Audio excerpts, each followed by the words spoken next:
Et j'en discute avec le ministre de la Justice, David Lametti. Bonsoir, Monsieur le ministre. Bonsoir.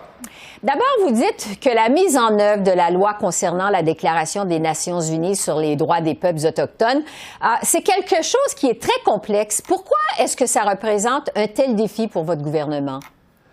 C'est vraiment un travail d'une génération. Donc, évidemment, il y a 2 ans, on a promulgué la loi.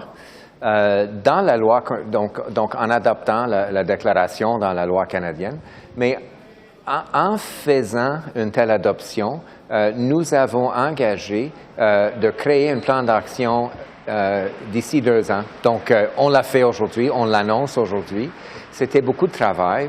Et le plan d'action représente une feuille de route parce que c'est quelque chose, comme je viens de dire, c'est un travail d'une génération. Ça va prendre du temps.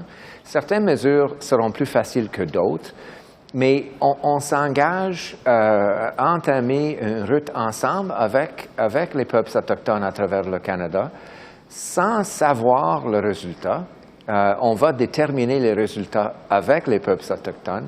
Et donc, ce n'est pas quelque chose qu'on pourrait dire oui, on va terminer dans 1 an, dans 2 ans. Ça va prendre du temps. Certaines mesures, oui. D'autres mesures vont prendre plus de temps.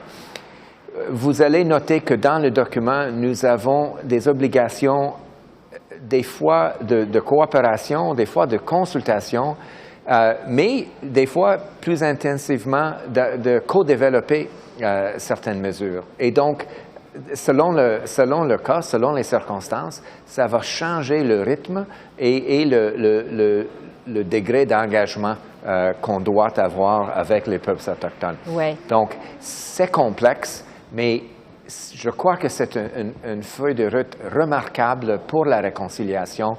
Ça a été développé, co-développé avec le leadership autochtone à travers le Canada dans ses diverses formes.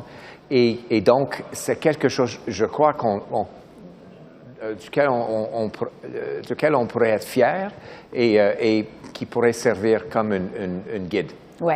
Alors, vous dites, c'est complexe, ça va prendre du temps. Alors, on se demande quand on va pouvoir voir vos réalisations. Est-ce que vous vous êtes donné un échéancier?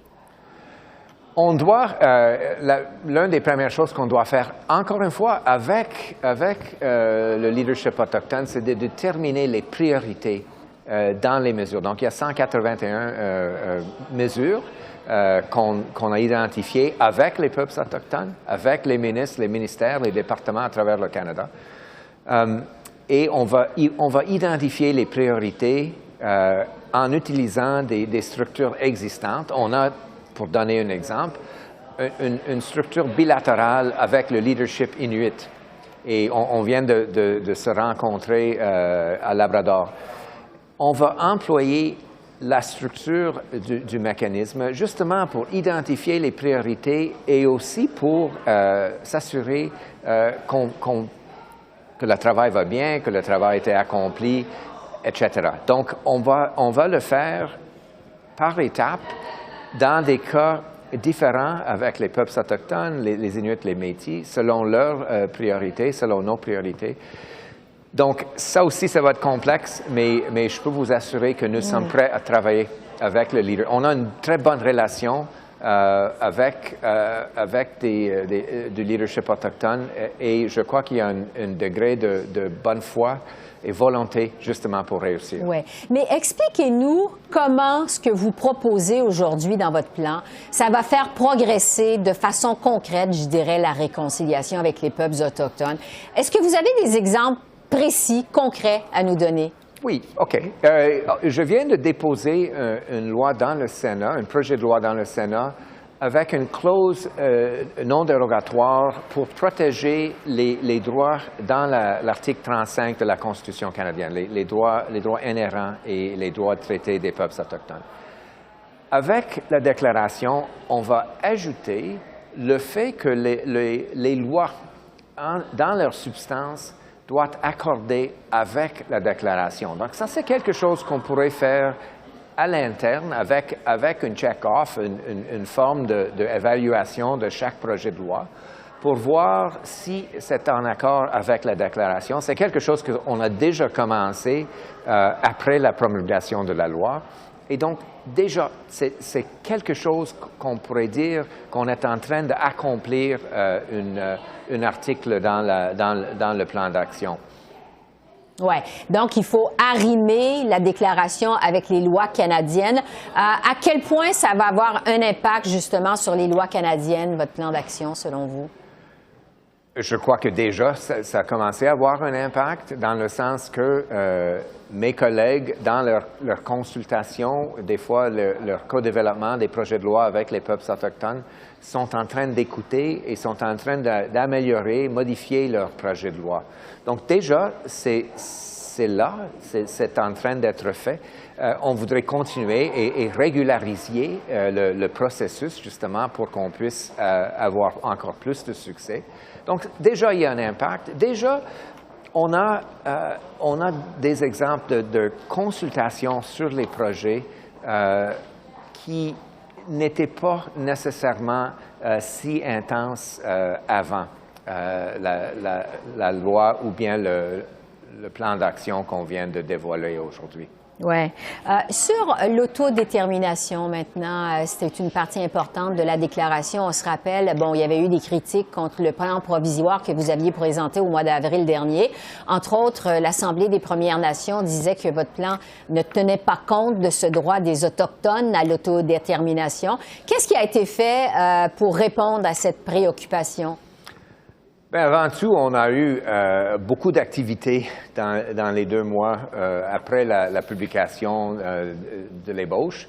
On a beaucoup travaillé avec le leadership, la personne responsable pour les Premières Nations, le chef régional Terry Teegee de la Colombie-Britannique, a beaucoup travaillé avec notre équipe.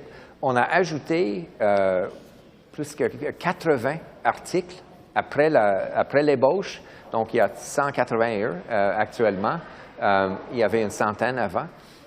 Et puis, on accepte l'autodétermination comme l'un des buts le partenariat qu'on voudrait vraiment améliorer avec les peuples autochtones. Et évidemment, c'est quelque chose qu'on ne pourrait pas accomplir demain, mais c'est quelque chose qu'on doit améliorer, on doit travailler là-dessus. On va, comme j'ai dit souvent, on va marcher ensemble avec les peuples autochtones pour la première fois dans notre histoire. En terminant, Monsieur le ministre, vous savez que le Québec et plusieurs provinces craignent que la mise en œuvre intégrale de la déclaration, ça vienne nuire à l'intégrité du territoire. Qu'est-ce que vous répondez à ces préoccupations du Québec, entre autres? Bien, la déclaration s'applique uniquement aux lois fédérales. Ceci dit, on voudrait encourager les provinces, formellement ou informellement, commencer à mieux consulter, arrimer leur propre loi aussi, mais c'est à eux de le faire. Je crois qu'on va créer un cercle vertueux, justement, en créant un sens de fiducie, un sens de confiance entre les gouvernements canadiens et le leadership autochtone. Je crois qu'on est en train de le faire. Et la Colombie-Britannique l'a déjà fait. Certaines provinces sont en train d'explorer les possibilités. D'autres sont en train d'améliorer leurs relations avec les peuples autochtones. Et je sais que Québec a pris les démarches là-dessus aussi. Donc, moi, je suis optimiste et je crois sincèrement que ça va être une journée positive dans les relations entre les Canadiens autochtones et non autochtones. Et je crois sincèrement qu'on va de l'avant dans une bonne manière et je crois que ça va améliorer notre pays. On va se laisser sur cette note optimiste. David Lametti, ministre de la Justice, merci beaucoup. Merci de votre temps. Merci, Esther. Au revoir.